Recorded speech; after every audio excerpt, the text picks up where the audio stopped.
Runny nose and rapid breathing are possible signs of pneumonia among children. In severe pneumonia, the lungs get stiff, and when a child breathes, the chest wall collapses instead of expanding normally. The younger the baby, the more the risk, because the breathing tubes are much smaller in infants and can get clogged up more easily. Children with pneumonia also usually have a fever, which can be mistaken for malaria. Most people don't know that actually pneumonia can present with a fever. And most people, when they have a fever, they self-medicate themselves. And the most important thing they use is either paracetamol, Panadol, for that matter, to keep the fever down, or they treat with malaria. And these children, these parents are sitting on pneumonia without their knowledge.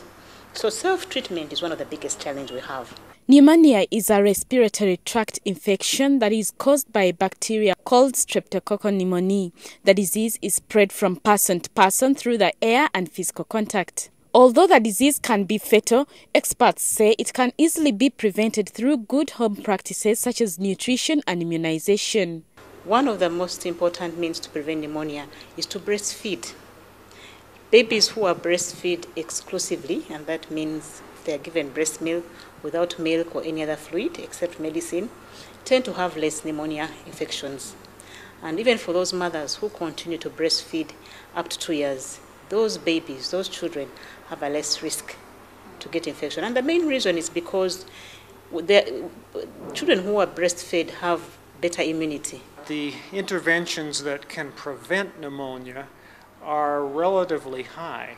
For example, vaccination with DPT, the Haemophilus influenza B, the Hib vaccine, those are high. Measles vaccine is even higher. That's great. Pneumonia can also be prevented by controlling indoor air pollution and prevention of HIV infection. The treatment of pneumonia is simple. Children diagnosed or suspected to be infected with the disease can be treated with antibiotics.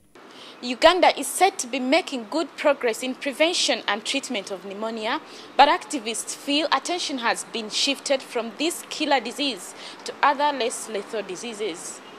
Uganda registers about 2 million cases of pneumonia each year, and out of these, about 40,000 children end up dying of the disease.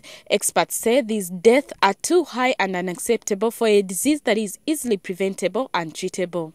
We call pneumonia the forgotten disease. If you look up the programs and what people are working on, they're working on malaria, fewer people talk about pneumonia.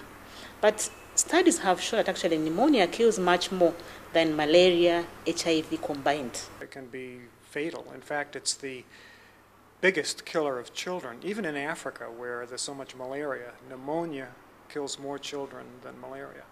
For the first time ever, a World Pneumonia Day will be marked this year to create more awareness about this disease. And government is applying for funds to introduce the pneumococcal vaccine into the routine immunization program that is hopefully going to reduce this death. The vaccine costs about 15,000 shillings per dose. Out of the over 5 million doses needed, government will contribute over 2 billion shillings per year. What we call the pneumococcal vaccine we are applying for is, we call it a 10 variant, meaning it prevents 10 serotypes of the Streptococcus pneumoniae.